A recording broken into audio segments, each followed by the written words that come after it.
नमस्कार, प्रभा साक्षी news room में आपका स्वागत है। आपके साथ मैं हूं अंकित सिंह।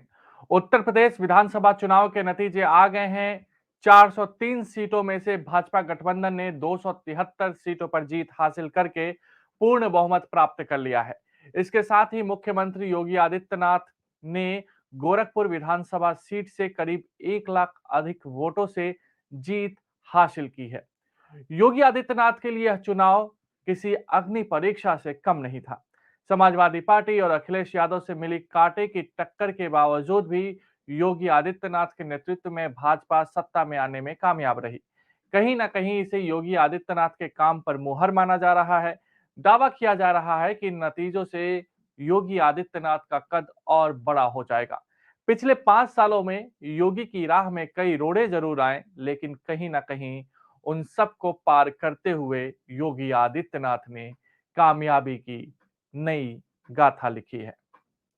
2017 में जब भाजपा ने वनवास खत्म कर सत्ता में वापसी की थी, तो मुख्यमंत्री की रेस में कई नाम चले थे, लेकिन पार्टी ने योगी आदित्यनाथ के सिर मुख्यमंत्री का ताज सजाकर सबको चौंका दिया। योगी के सामने सभी के बीच अपनी स्वीकार्यता को बढ़ाना एक बड़ी चुनौती थी, लेकिन इस चुनावी नतीजे ने इस बात को भी जाहिर कर दिया कि योगी ने राज्य में अपनी अलग पहचान बना ली है। 2017 में अनुभव की कमी के बावजूद भी योगी सीखते और समझते हुए सख्त एक्शन लेने से पीछे नहीं हटे। मोदी और अमित शाह की ओर से उन्हें जो भी टास्क दिए गए, उसे जमीन पर उतारने में उन्होंने पूरी ताकत झोंक दी।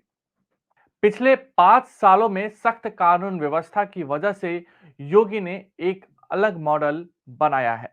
इसके अलावा हिंदुत्ववादी एजेंडे को लेकर भी वह लगातार आगे बढ़े हैं। विकास कार्यों के साथ साथ आक्रामक सियासी एजेंडे के जरिए पार्टी और सरकार दोनों योगी ने लगातार मजबूती प्रदान की है। जानकार बताते हैं कि योगी ने उत्तर प्रदेश में विकास कार्यों की रफ्तार को बेहतर बना दिया।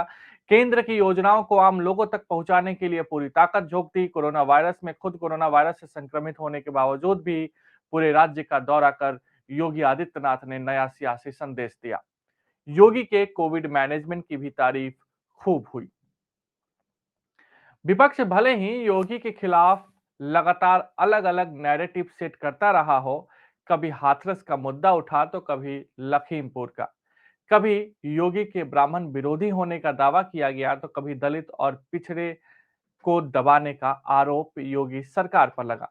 लेकिन चुनावी नतीजों ने यह बता दिया कि योगी ने 5 साल के कार्यकाल के दौरान प्रधानमंत्री के नारे सबका साथ, सबका विकास और सबका विश्वास को साकार किया है।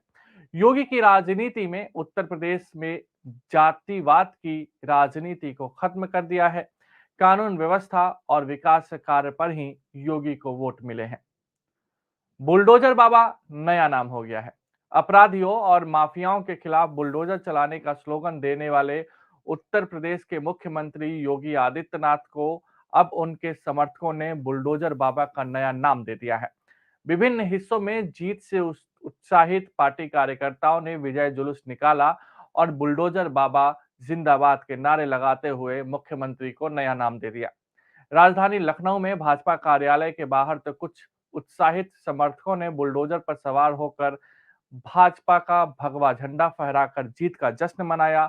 भाजपा के प्रबल समर्थक सुमंत कश्यप ने जीत की खुशी में अपने सिर पर बुलडोजर का खिलौना लगा रखा था। योगी आदित्यनाथ के निर्वाचन क्षेत्र गोरखपुर में समर्थकों ने बुलडोजर के बेड़े के साथ एक विजय जुलूस निकाला। इस दौरान समर्थक बुलडोजर बाबा जिंदाबाद और गूंज रहा है एक ही नाम बुलडोजर बाबा जय श्री राम नारे लगा रहे थे। वाराणसी में भी समर्थकों ने बुलडोजर पर सवार होकर जीत का जश्न मनाया। प्रदेश में पार्टी की जीत के बाद जनता को धन्यवाद देते हुए उप मुख्यमंत्री दिनेश शर्मा ने एक बयान में कहा कि लोगों ने कट्टर वंशवाद, जातिवाद, अपराधीकरण और विरोधियों के क्षेत्रवाद पर वोटों का बुलडोजर चलाया है। उत्तर प्रदेश के मुख्यमंत्री 49 वर्षीय योगी आदित्यनाथ को योगी होने के नाते अभी तक महाराज जी के नाम से जाना जाता था। आदित्यनाथ गोरखपुर में स्थित गोरखनाथ मंदिर के प्रमुख भी है, लेकिन फरवरी से मार्च तक उत्तर प्रदेश में 7 चरणों में हुए मतदान के दौरान तमाम नेताओं ने बार बार बुलडोजर शब्द का इस्तेमाल किया। यहां तक कि आदित्यनाथ ने भी अपनी कई चुनावी सभाओं में कहा कि फिलहाल जो बुलडोजर रख रखाव के लिए गए हैं, पार्टी की सत्ता में वापसी के बाद फिर से चलने शुरू हो जाएंगे। योगी ने तोड़े कई मिथक। उत्तर प्रदेश की राजनीतिक गलियारों में एक बात काफी दिनों से सुर्खियों में रहती थी। वह यह थी कि उत्तर प्रदेश का कोई भी मुख्यमंत्री अगर नोएडा आता है तो उसे दोबारा कुर्सी नहीं मिलती है। हालांकि योगी आदित्यनाथ 30 से ज्यादा बार नोएडा पहुंचे। उत्तर प्रदेश में 1988 में वीर बहादुर सिंह नोएडा आए थे और वह अगला चुनाव हार गए थे। उनके बाद 1989 में नारायण दत्त तिवारी नोएडा आए थे, जिसके बाद उनकी मुख्यमंत्री की कुर्सी चली गई थी। कल्याण सिंह और मुलायम सिंह यादव के साथ भी कुछ ऐसा ही हुआ था। सत्ता में रहने के बावजूद भी अखिलेश यादव कभी नोएडा दौरे पर नहीं आए। नोएडा के अलावा बिजनौर को लेकर भी यह मिथक था। बिजनौर से भी कोई मुख्यमंत्री जल्दी नहीं जाता था, क्योंकि माना जाता था कि अगर कोई दौरा करेगा तो उसकी कुर्सी जा सकती है, लेकिन योगी आदित्यनाथ ने बिजनौर का दौरा किया। कुल मिलाकर अगर देखें तो कहीं ना कहीं योगी आदित्यनाथ ने अपनी जीत के साथ उत्तर प्रदेश में बड़ा सियासी संदेश दिया है। लेकिन आखिर में एक लाइन योगी आदित्यनाथ के लिए कहा जा सकता है कि फिलहाल उत्तर प्रदेश में योगी आदित्यनाथ का जादू है, जो उनके समर्थकों पर सर चढ़कर बोल रहा है।